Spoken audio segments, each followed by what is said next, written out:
नमस्कार दोस्तों, 91.2 NIVH hello Doon से आपके साथ मैं हूं आरजे समर। हमारे साथ एक खास मेहमान सैमुअल चंद्रा सर यहाँ पर मौजूद हैं। सबसे पहले तो सर आपका मैं स्वागत करता हूं, मैं अपनी पूरी टीम की तरफ से 91.2 NIVH हेलो दून की तरफ से। Thank you so much sir. और कुछ जानना चाहूंगा मैं सर आपसे ही आपके बारे में। मेरा नाम सैमुअल चंद्रा है और मैं मसूरी में Saint Lawrence high school वेवली Mussoorie में एज ए पीटी टीचर कार्यरत हूँ और 26 साल से ज़्यादा मुझे वहाँ कार्य करते हो गए और मैं बचपन से खिलाड़ी के रूप में आगे पला बढ़ा और खेल मेरा पैशन रहा है सर। और मैं अपने स्कूल में चाहता हूँ कि मेरे स्कूल के बच्चे वो खेलें जो जहाँ तक मैं नहीं पहुँच पाया, ये मेरा एक एम रहा है। और अभी तक मोर देन 178 बच्चे मेरे स्कूल से नेशनल खेल चुके हैं AGFI और हर साल प्रयास रहता है कि बच्चों को और अच्छा सिखाकर उन्हें नेशनल लेवल पर इंटरनेशनल लेवल पर पहुंचाने का प्रयास रहता है, कोशिश की जाती है। और हमारा मैनेजमेंट, स्कूल का मैनेजमेंट बहुत हमें सपोर्ट करता है और हेल्प करता है। सर मैं यहाँ पर ये जानना चाहूंगा कि आप अभी तक जो आप ट्रेन कर रहे हैं वो साइटेड को आपने ट्रेन किया, तो एक साइटेड में और एक VI के बीच में क्या डिफरेंस पाते हैं आप, क्या प्रॉब्लम्स आती हैं? नहीं, डिफरेंस तो बहुत है लेकिन प्रॉब्लम्स इतने नहीं आई क्योंकि जो साइटेड होते हैं उन्हें हम दिखा के समझा सकते हैं, डेमो दे सकते हैं जी। और जो ब्लाइंड होता है उसे हम डेमो नहीं दे पाते, देते हैं लेकिन वो देख नहीं पाते लेकिन सुन के काम करते हैं। लेकिन ईश्वर ने उन्हें ऐसे वरदान दिए होते हैं कि वो साइटेड से ज्यादा जल्दी पिकअप करते हैं। एक मैं सोचता हूँ कि जो मेरा एक्सपीरियंस है, क्योंकि मैंने एक डेमो देख के आया हूँ और मैंने डेमो देखने के बाद जब मैं यहाँ आया और मैंने 1-2 मैचेस देखे और कराए तो मैंने पाया कि उन्हें सिर्फ एक बार बोलना होता है और वो उस चीज को बहुत जल्दी कैच कर लेते हैं। अब आप देखिए फुटबॉल में एक साउंड के को देखकर ध्वनि पे ही वो फुटबॉल खेलते हैं और ध्वनि पे ही किक करते हैं जी। तो उनका जो सिक्स सेंस है बहुत स्ट्रांग होता है और साइटेड आदमी उस सिक्स सेंस की वो सोचता भी नहीं। सर आपका क्या एक्सपीरियंस है, मतलब जब आपने कब से शुरुआत करी है ब्लाइंड फुटबॉल की? ब्लाइंड फुटबॉल 4 साल पहले शुरुआत की सर इसकी। और मैं जब सोशल बलूनी में एक मास्टर्स का टूर्नामेंट था, वहाँ नरेश निहाल जी सुवेंद्र को और नेगी को, शुभम सिंह नेगी को लेके आए थे और हम बैठे थे, उनका डेमो देखा और मैं बहुत प्रभावित हुआ कि एक ब्लाइंड बच्चा इंटरनेशनल लेवल खेलता है और साइटेड गोलकीपर के ऊपर गोल मार के दिखाया उन्होंने और मैं बड़ा प्रभावित हुआ। फिर मैंने सर से मिला और मैंने सर को बोला कि मैं सर आपसे जुड़ना चाहता हूँ, मैं ऑफिशिएटिंग करता हूँ फुटबॉल में, साइटेड फुटबॉल में, तो क्या मैं सीख सकता हूँ?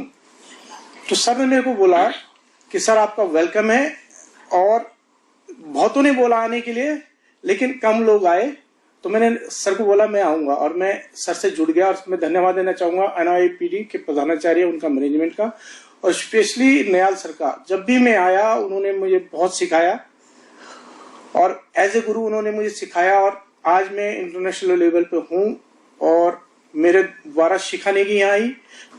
अच्छा सर, आप अभी ब्लाइंड फुटबॉल टीम में नेशनल रेफरी हैं, तो सर आपने as a referee blind football में कब डेब्यू किया सर? जो मैंने मैचेस खिलाए हैं 3 साल पहले, चेन्नई से मेरा डेब्यू हुआ था लेकिन वहां पर मेरे को 3 और 4 रेफरी ग्रुप में भूमिका निभाई थी। लेकिन जब हम झारखंड गए थे जमशेदपुर, तो वहां मेरा डेब्यू लास्ट ईयर वहां पे हुआ था और गर्मी का मौसम था, टेम्परेचर 45 डिग्री से ऊपर था जब हम मैच खिला रहे थे।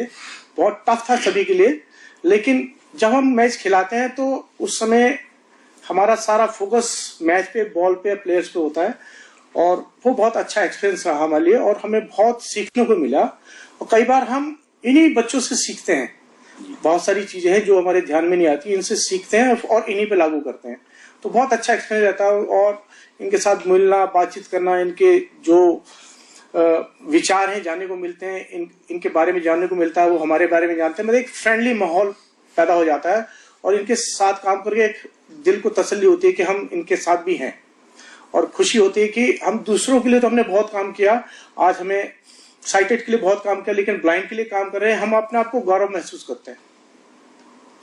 सर आप क्या अंतर महसूस करते हैं एक इंटरनेशनल गेम में और as a referee and as a national अपना और साइटेड और पीआई के भी क्या डिफरेंस? देखिए, जहां तक बात करते हैं आप ब्लाइंड फुटबॉल की, इंटरनेशनल लेवल और नेशनल लेवल में डिफरेंस है जी। प्रेशर इंटरनेशनल लेवल पर बहुत ज्यादा होता है।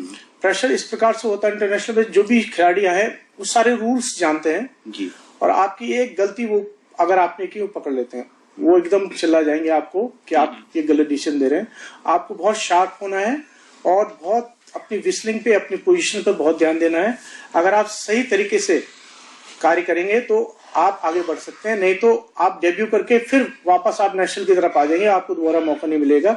मौके एक बार मिलते हैं, नेशनल लेवल पर गलती के बाद मौका मिल जाता है, दोबारा नेशनल में चांस मिलता है। लेकिन एक बार आप इंटरनेशनल लेवल पे चले गए तो सबकी आपसे उम्मीद रहती है कि ये इंटरनेशनल है, ये हमसे ज्यादा जानता है, और आप अगर मिस्टेक करते हैं उन्हीं के सामने तो आपको भी एम्बेरस फील होगा और आपसे जो दूसरे लोग सीख ले रहे हैं तो उनके मनोबल को भी ठेस पहुंचती है। सर, एज अ रेफरी की क्या भूमिका होती है फुटबॉल में? फुटबॉल में देखिए, ब्लाइंड फुटबॉल में सबसे ज्यादा ऑफिशियल होते हैं साइटेड के अलावा। साइटेड में 5 रेफरी या 4 रेफरी से चल जाता है, यहाँ 7 रेफरी होते हैं। फर्स्ट सेकंड जो होता है वो ग्राउंड में मैच को कंट्रोल करता है। 3-4 जो रेफरी होता है सब्स्टिट्यूट करते हैं और उसके साथ साथ कोचेस को कंट्रोल करते हैं बाहर से मैदान से। और उसके बाद स्कोरर, टाइम कीपर और एक साथ में मिडिल रेफरी होता है जो पूरे गेम को वॉच करता है, सारी सब चीजों को। 7 लोग मिलकर उस मैच को चलाते हैं, लेकिन 1 और 2 जो ग्राउंड के अंदर रहते हैं उन्हें मैच को चलाना भी है, क्योंकि आप देखिए ना, जो ब्लाइंड बच्चे हैं उसे मालूम नहीं बॉल आ रही है, सिर्फ वॉय की आवाज सुन के वो देखता है कि उसके सामने खिलाड़ी आ रहा है। वॉय सुन के ही वो अपना डायरेक्शन चेंज करता है और साउंड पे बॉल की तरफ भागता है। अगर लेट वॉय हो गया तो टकराने का खतरा रहता है। तो रेफरी को सबसे पहले ध्यान रखना पड़ता है कि इंजरी ना हो। दूसरी चीज, इंजरी ना हो और गेम कंटिन्यू चलता रहे ताकि वो फ्लो ना टूटे। और बार बार स्टॉप करेंगे, बार बार विस्लिंग होगी तो उससे खेलने वाले को मजा भी नहीं आएगा, देखने वाले को मजा नहीं आएगा। तो इसलिए कि गेम फ्लो में भी चलता रहे, इंजरी कम हो और खेलने वाले को भी आनंद आए और खिलाने वाले को भी आनंद आए। सर, हर खेल के अपने नियम कानून होते हैं सर, तो मैं आपसे यह जानना चाहूंगा कि ब्लाइंड फुटबॉल के क्या नियम हैं, क्या कानून हैं उनके? ब्लाइंड फुटबॉल में साइटेड फुटबॉल से काफी कुछ डिफरेंट है। सबसे पहली बात है कि इसमें जो प्लेयर खेलते हैं, 5 प्लेयर इस टीम में होते हैं और 4 ब्लाइंड अंदर होते हैं, गोलकीपर साइटेड होता है और एक गोल गाइड होता है गोल के पीछे दोनों टीमों के पास, जो अपने एरिया में डॉटेड लाइन के बाद जो 12 मीटर की डॉटेड लाइन होती है उसके बाद उसने गाइड करना शुरू करता है। Centre to dotted line coach का काम होता है गाइड करने का। अब ये अपने गाइड की आवाज सुनकर लेफ्ट राइट जाते हैं और जब गोल लाइन की एरिया में जाते हैं जो गोल गाइड उन्हें कॉल करता है किक या मार, और जिस एंगल से आवाज आ रही है उसी एंगल पर गोल करते हैं। इसके नियम में बहुत चीजें हैं। वाई बोलना पड़ता है, 4 सेकंड में आपको वाई बोलना है ताकि दूसरे खिलाड़ी को पता चल जाए कि यहाँ पर खिलाड़ी है, ताकि कोई टक्कर ना हो सके। दूसरी चीज, इसमें गोलकीपर का जो एरिया है बहुत छोटा है, 2 मीटर का एरिया है। गोलकीपर ज्यादा बाहर नहीं आ सकता। अगर उससे आप बाहर आता है तो पेनल्टी शूट आउट दिया जाता है, उससे बाहर पकड़ भी नहीं सकता। उस 2 मीटर के दायरे में उसे पकड़ना होता है। और सबसे मेन बात है इसमें जो प्लेयर्स खेलते हैं, जो 4-4 प्लेयर्स खेलते हैं, उन्हें साउंड सुनकर और विसिल सुनकर खेलना पड़ता है। और अपने कोच 4 चीजों पर उन्हें ध्यान देना पड़ता है, रेफरी की विसिल, बॉल की साउंड, अपना गोल गाइड और कोच। 4 दिशाओं में उनके कान खुले रहते हैं और उसको सुनते हुए वो गेम को खेलते हैं। सर, क्या रेफरी में मतलब साइटेड, जैसे रेफरी साइटेड ही होगा तो उसमें भी कुछ स्कोप है, मतलब इसमें भी कुछ? हाँ, क्यों नहीं, बिल्कुल। ऐसा नहीं है कि ये ब्लाइंड फुटबॉल है। देखिए, ब्लाइंड फुटबॉल, जब तक आप ब्लाइंड फुटबॉल को देखेंगे नहीं, समझेंगे नहीं, तब तक आप ब्लाइंड फुटबॉल के बारे में ऐसे सोचेंगे कि ये ब्लाइंड फुटबॉल होता है, आवाज वाली बॉल है, ऐसे खेलते हो। लेकिन इतना फास्ट गेम होता है, जब तक आप देखेंगे नहीं ऐसे खेलते हुए, अब मजा नहीं आएगा। और इसमें बहुत ज्यादा स्कोप है। आप देखिए, पैरालंपिक गेम्स होते हैं, वहाँ इंटरनेशनल लेवल पे होते हैं, सीरीज चलती है। अभी एशिया ओशियाना थी, इंटरकॉन्टिनेंटल इंडिया ने ऑर्गेनाइज किया था। इसके अलावा बहुत जल्द ये ओलंपिक में भी शामिल होने वाला है। ओलंपिक में जैसे आ जाएगा तो उसका स्कोप अपना आप बढ़ जाएगा। आज खिलाड़ी बहुत मेहनत कर रहे हैं और आप देखिए, जैसे हमारा उत्तराखंड है, और उत्तराखंड में एकमात्र कॉलेज है NIPD, और एक छोटा सा मैदान है, और उस छोटे से मैदान को मैं कहता हूँ खिलाड़ियों का खेत। निहाल सर को मैं हर बार बोलता हूँ ये इंटरनेशनल खिलाड़ियों का खेत है। हर तीसरा बच्चा इंटरनेशनल है। आप देखते हैं कितनी मेहनत की जाती है इनके ऊपर। सुबह 5 बजे से शुरुआत हो जाती है, बच्चे दौड़ने लग जाते हैं। मैं सर की वीडियो देखता रहता हूँ हर रोज मेरा काम है सर की वीडियो देखना कि आज बच्चे क्या कर रहे हैं, क्योंकि अगर आप खेल से प्यार करेंगे तो खेल के बारे में जानेंगे भी। मैं रोज वीडियो देखता हूँ, आज इन्होंने ये वर्कआउट किया। अब इनकी जब मेहनत करते हैं बच्चे, उसका प्रतिफल है कि हर तीसरा बच्चा आप देखिए NIPD में इंटरनेशनल है। क्यों? ये उनकी मेहनत का फल है, वो उनके कोच की, उन बच्चों की मेहनत का फल है जो सुबह 5 बजे उठ रहे हैं, ग्राउंड में आ रहे हैं, तो 4 बजे सुबह उठ रहे होंगे, तब वो ग्राउंड में आ रहे हैं। सारी चीजें, इतनी गर्मी बरसात इनके लिए कुछ नहीं है, खिलाड़ी के लिए सिर्फ मेहनत है, पढ़ाई है, और स्कोप बहुत ज्यादा है। देखिए अगर बच्चा इंटरनेशनल खेलता है, उसके बाद सरकार भी धीरे धीरे इनकी ओर ध्यान देना शुरू कर दिया है, और मैं सोचता हूँ आने वाले समय में जो खेल कोटा है उसमें भी इन्हें जगह मिलेगी। और मैं सरकार से भी कहना चाहूंगा कि इस ओर ज्यादा ध्यान दिया जाए, इस खेल के प्रति। बहुत सुंदर खेल है, और जैसे NIPD एक बहुत बड़ा खेत है इंटरनेशनल खिलाड़ियों का जी। और अब तो 2 सालों से इंटरनेशनल रेफरी भी इस खेत के द्वारा पैदा होने लगे हैं। 2 रेफरी इंटरनेशनल अभी हुए हैं, एक मैं हूँ, एक शिखा नेगी है, जो कि इसी मैदान की देन है, और बहुत जल्द और रेफरी भी होंगे। कहने का मतलब मेहनत जब होगी उसका प्रतिफल मिलेगा। और एक सपना था मेरा जब मैं रेफरीशिप में आया था सैटेड फुटबॉल में जी। और कभी हम इंटरनेशनल लेवल पे जाएंगे, वो सपना मेरा साकार पहले मेरी बिटिया शिखा ने करा, मेरी स्टूडेंट। उसके बाद जब मुझे मौका मिला तो मैं बहुत खुश हुआ, जैसे मैंने बहुत कुछ पा लिया। एक सेटिस्फेक्शन है, लेकिन भूख कभी कम नहीं होती। आदमी जब एक सीढ़ी चढ़ जाता है तो दूसरी सीढ़ी की ओर ललक बढ़ जाती है, तो वो ललक बरकरार है, उस ललक को हम बरकरार रखें। हम मसूरी से जैसी मौका मिलता है हम फोन करते हैं, सर हम आ रहे हैं मैच खिलाने, और सर हमारे लिए सब कुछ सेट करते हैं हमारे अकॉर्डिंग। कई बार बच्चों की छुट्टी होती है और फिर भी वो मैच लगाते हैं, ताकि हमें एक्सपीरियंस मिले, बच्चों को भी एक्सपीरियंस मिले मैच खेलने का। क्योंकि सर बाहर से जब तक अपने बच्चों को खेलते नहीं देखेंगे तब तक उन्हें ये पता नहीं चलता कि अंदर क्या हो रहा है। अगर वो कोचिंग कर रहे हैं तो इतना ध्यान नहीं रहता, बाहर से खड़े होकर देख के उन्हें लगता है कि ये बच्चा यहाँ गलती कर रहा है, तो उसे करेक्ट करने का उन्हें टाइम मिलता है, और हमें एक्सपीरियंस मिलता है कि हमें खिलाने का मौका मिलता है, ताकि हम टच में रहे। क्योंकि भारत में और जगह जो ब्लाइंड फुटबॉल के रेफरी वहाँ मैचेस उन्हें ज्यादा खिलाने को नहीं मिलते, और हमारे लिए तो बहुत सौभाग्य की बात है कि NIPD हमें मौका देता है। हम बार बार यहाँ आते हैं और बहुत कुछ सीख के जाते हैं। सर एज अ रेफरी अभी तक आपने कितने ब्लाइंड फुटबॉल मैच खेले हैं? वैसे तो मेरे मैच मैंने काउंट नहीं किए हैं। As a zonal level, national level और इंटरनेशनल लेवल पे अभी जब मैं गया था तो वहाँ 6 मैच हुए थे। 6 के 6 मैचों में मैं ऑफिशियल था, इंटरनेशनल मैचों में एज ए 3rd, 4th और स्कोरर। और नेशनल के भी मैंने काउंट नहीं किए, लिखे हुए हैं, लेकिन मैंने काउंट इसलिए नहीं करे, मैंने कहा शायद आज तक कोई पूछता नहीं है तो उसमें काउंट नहीं किया। तो मैं सोचता हूँ कि नेशनल के भी मेरे 5-6 मैचेस मेरे नेशनल के हुए हैं अभी तक जी, जो ग्राउंड के अंदर के हैं, और इंटरनेशनल ज्यादा हो गए मेरे नेशनल मैचेस से।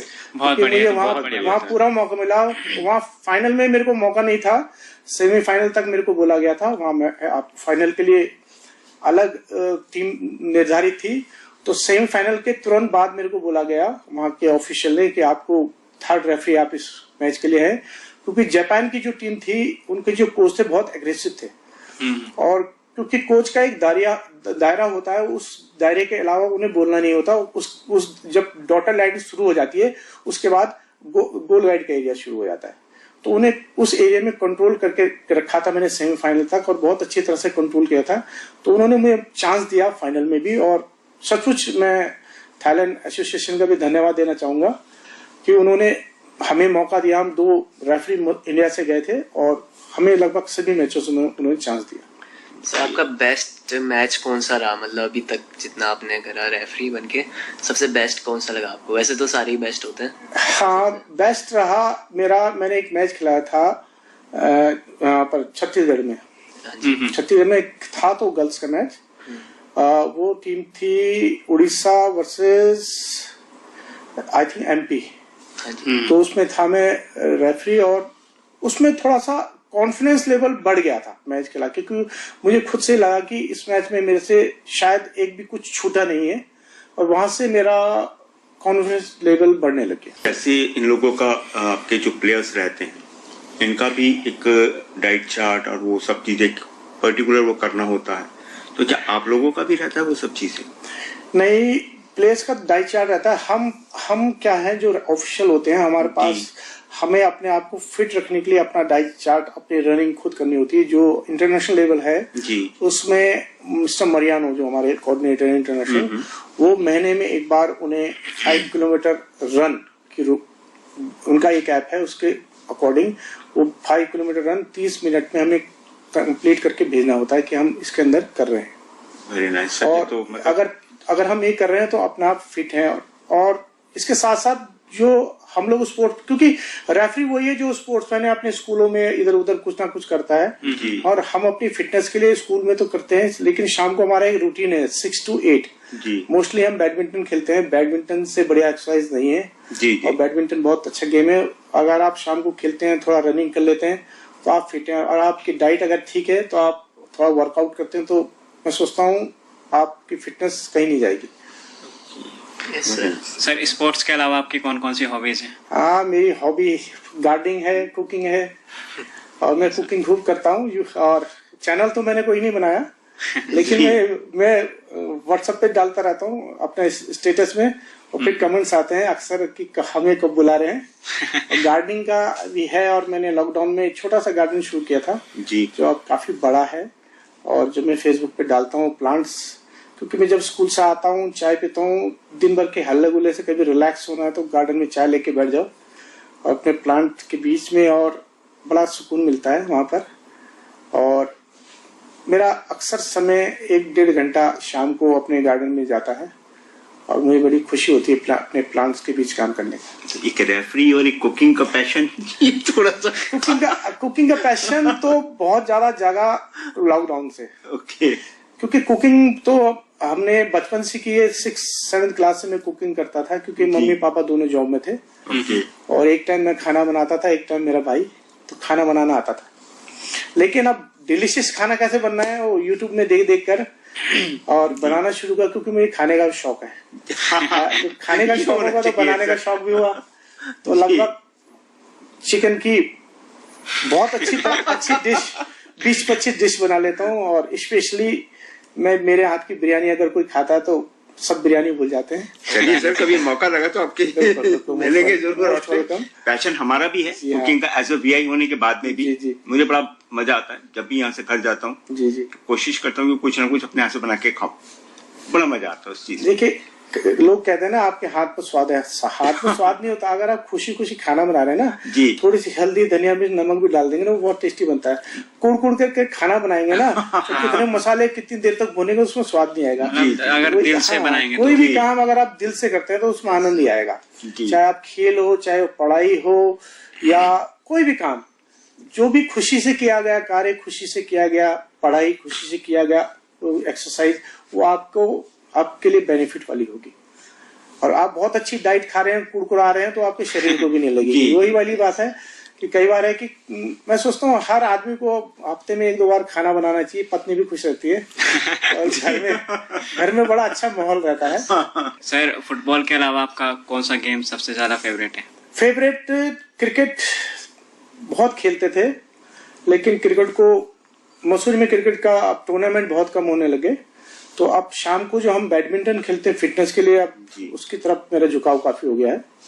एक टाइम था हम 4 बजे उठ के क्रिकेट बॉल खेला करते थे, जब स्विंग शुरू हुई थी, जब वसीम अकरम की स्विंग का जमाना था, एयर में स्विंग कैसे होती बॉल, उसे कैसे खेलना है, तब हम प्लास्टिक की हार्ड बॉल जो आती थी, फंडा बोला करते थे उसे, हार्ड बॉल होती थी, और इतनी तेज होती थी अगर आप पे लग जाए वो नीला पड़ जाता था। हम पैड हेलमेट वगैरह लगा के खेलते थे, और जहाँ पे आईटीएम मसूरी में हम खेलते थे वो ग्राउंड टॉप में हुआ करता था, देवदार के ऊपर हवा चलती थी, हवा में मूव करता था।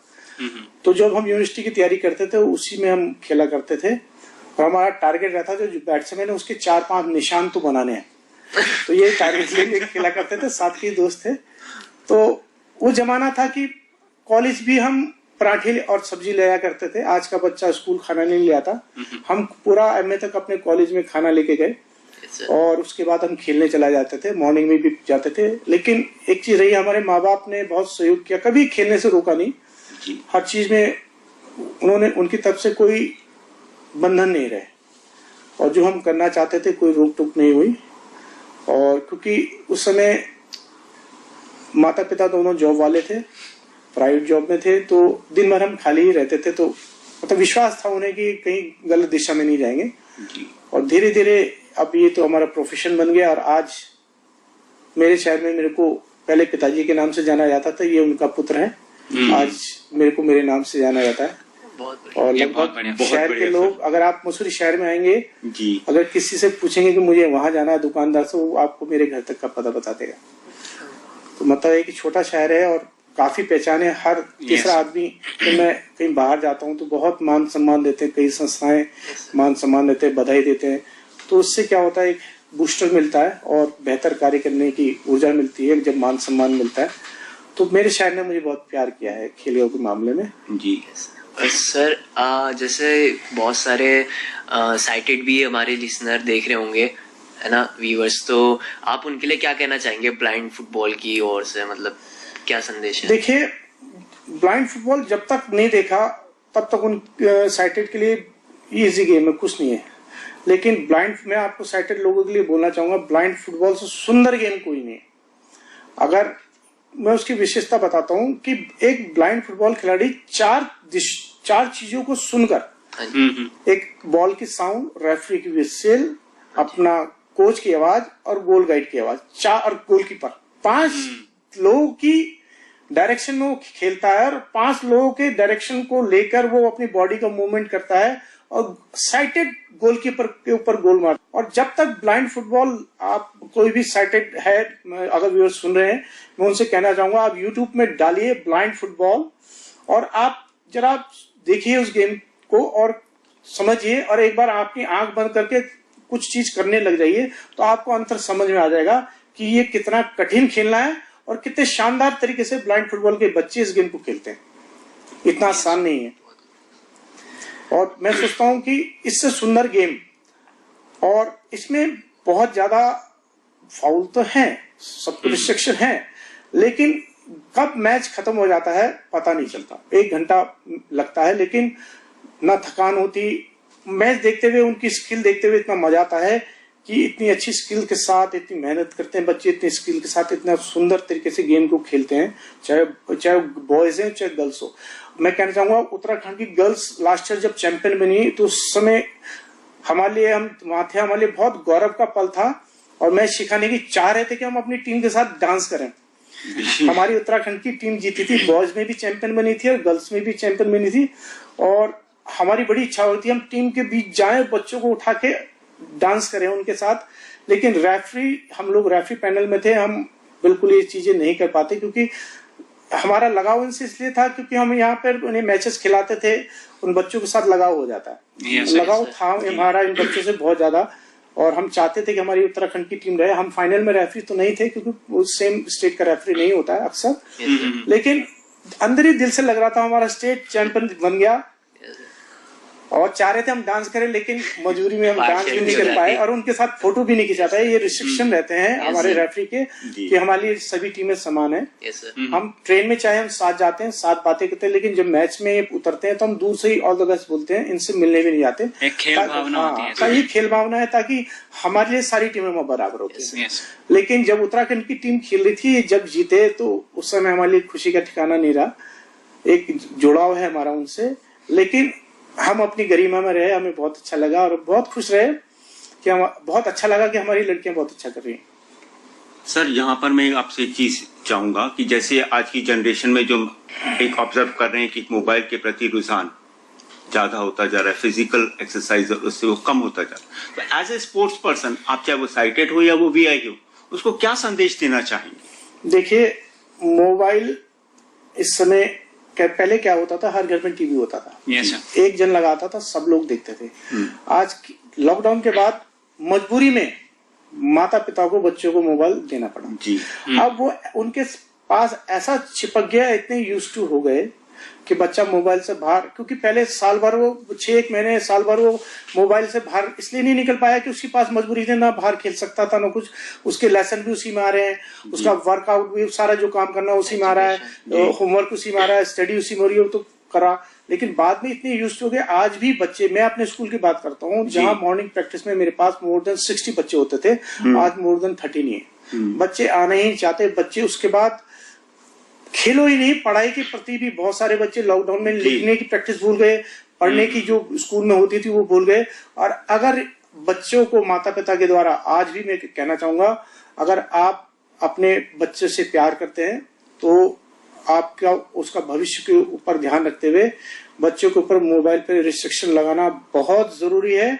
आप, मैं ही नहीं कहता मोबाइल दीजिए, बहुत अच्छी चीजें हैं उसमें, पढ़ने के लिए दीजिए, लेकिन उसका टाइम पीरियड होना चाहिए। Yes, आप 1 घंटे के लिए दीजिए, 1.5 घंटे के लिए दीजिए ताकि बच्चा सीखे उससे अच्छी चीजें, लेकिन बस एक उसका आदी ना बन जाए। उसका आदी बन गया बच्चा तो उससे बाहर निकलना बहुत मुश्किल है, न ही बच्चा आपका खेलों में बढ़ पाएगा।